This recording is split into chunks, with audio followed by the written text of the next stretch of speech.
নমস্কার, ভিলেজ কুকিংয়ে জানাই সবাইকে স্বাগত। আজ আবারও হাজির হয়ে গেলাম ভীষণ মজাদার একটা রেসিপি নিয়ে।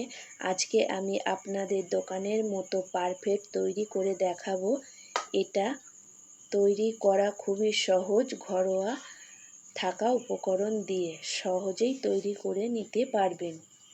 প্রথমে একটা থালার মধ্যে 2 কাপ ময়দা, স্বাদের জন্য নুন আর এখানে 50 গ্রাম ঘি নিয়ে নিয়েছি। এবারে ভালো করে ময়দার সাথে মিশিয়ে নেব। হাত দিয়ে ঘষে ঘষে ঘি ময়দা সাথে ভালো করে মিশিয়ে নেব। এই কাজটা একটু সময় নিয়ে ধৈর্য ধরে করে নিতে হবে, এতে করে খাস্তা হবে। এখানে আমি 1.5 চামচ মতো জল দিয়ে মেখে নিলাম।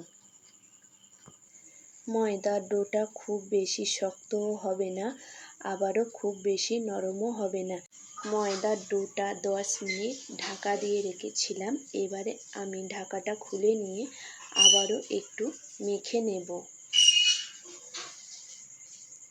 এখানে আমার ময়দার ডোটা ভালো করে মাখা হয়ে গেছে। এবারে আমি রুটির আকারে লেচিগুলো কেটে নেব। এখানে আমি একটু কর্নফ্লাওয়ার দিয়ে রুটিগুলো বেলে নেব, বা ময়দা দিয়েও এখানে বেলা যায়। কর্নফ্লাওয়ার দিলে খুব ভালো হয়। বেলে নিয়ে আমি ওপরে কর্নফ্লাওয়ার লাগিয়ে নিচ্ছি। এবারে শাড়ির কুঁচির মতো লেচিটাকে ভাঁজ করে নিচ্ছি। আমার কাছে এইভাবেই সহজ মনে হয়, তাই আমি এইভাবেই খাস্তাগুলো করি।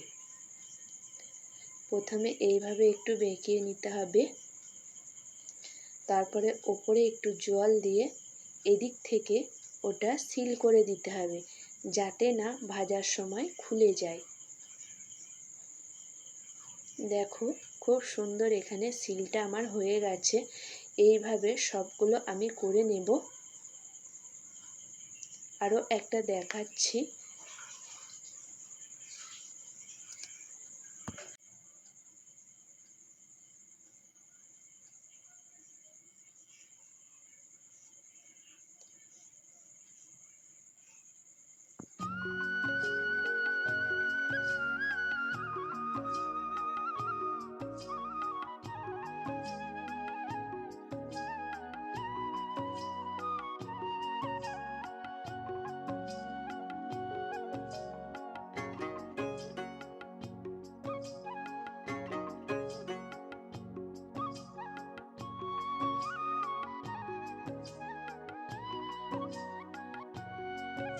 সবগুলো তৈরি করে নিয়েছি।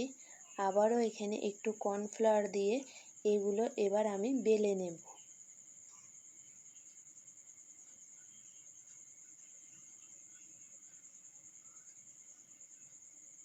এই খাস্তাগুলো খুব বড় বড় হবে। এইভাবে আমি সবগুলো বেলে নিয়েছি। এবারে আমি কড়াইয়ের মধ্যে তেল দিয়ে দিয়েছি। তেলটা আমার গরম হয়ে গেছে।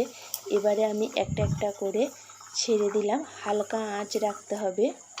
এটা কিন্তু হালকা আঁচে ভাজলে খুব ভালো ভিতর থেকে ভাজা হবে। এদিকে এগুলো উল্টে পাল্টে ভালো করে ভেজে নিতে হবে, গোল্ডেন ব্রাউন কালার করে।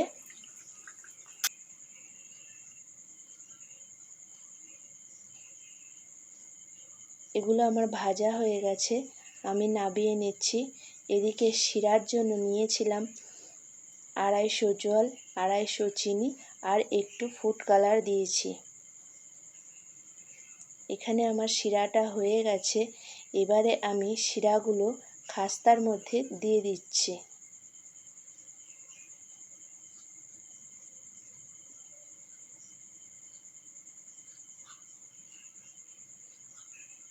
আমি এখানে কালার দিয়েছি, আপনারা না চাইলেও দিতে পারেন। ভিডিওটি যদি ভালো লাগে লাইক, কমেন্ট, শেয়ার করবেন।